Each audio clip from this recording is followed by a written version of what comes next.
Bonjour à tous, je suis en direct de ma salle de classe où je voulais vous parler d'un document que j'aime bien travailler avec mes élèves. Il est juste ici.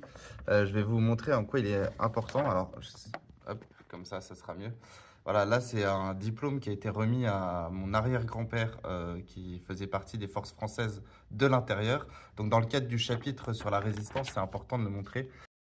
Alors vous voyez, il est intéressant ce document parce que on voit plusieurs choses et c'est toujours bien dans ce chapitre de pouvoir expliquer un peu le rôle de la résistance sur un document comme celui-ci qui est encore une fois assez original parce que il est personnel et il touche à mon histoire familiale.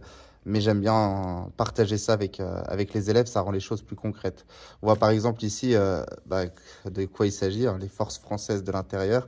Je rappelle, c'est le nom donné à partir de 1944 au groupement de résistants qui participent à la libération. Alors ici, c'est bien parce qu'il y a plusieurs illustrations qui montrent les différentes manières de résister.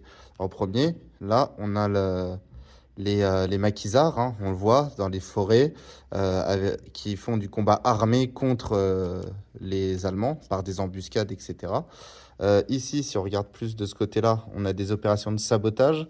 Alors ça se fait sur les voies ferrées, hein, les chemins de fer qui sont sabotés, qui sont détruits pour empêcher la livraison de matières premières, le ravitaillement, etc.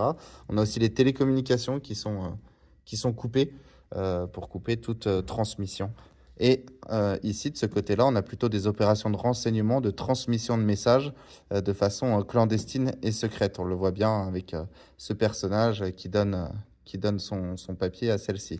Là, par exemple, mon arrière-grand-père, ce qui est bien, c'est qu'on voit que c'était Armand André, alors dit Edmond pour les plus intimes, qui est né le 27 août 1920 à la Croix-sur-Meuse.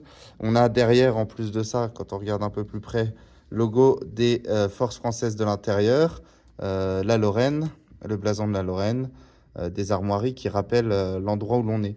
Euh, la croix de Lorraine, justement, qui est derrière, hein, qui a été utilisée par De Gaulle comme symbole de la résistance.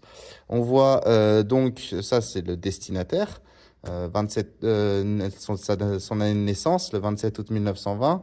On voit aussi le lieu où ça a été donné, à Nancy, le 18 juin 1945. Alors là, 18 juin 1945, c'est une date symbolique, puisqu'on est, c'est l'anniversaire de l'appel du général de Gaulle.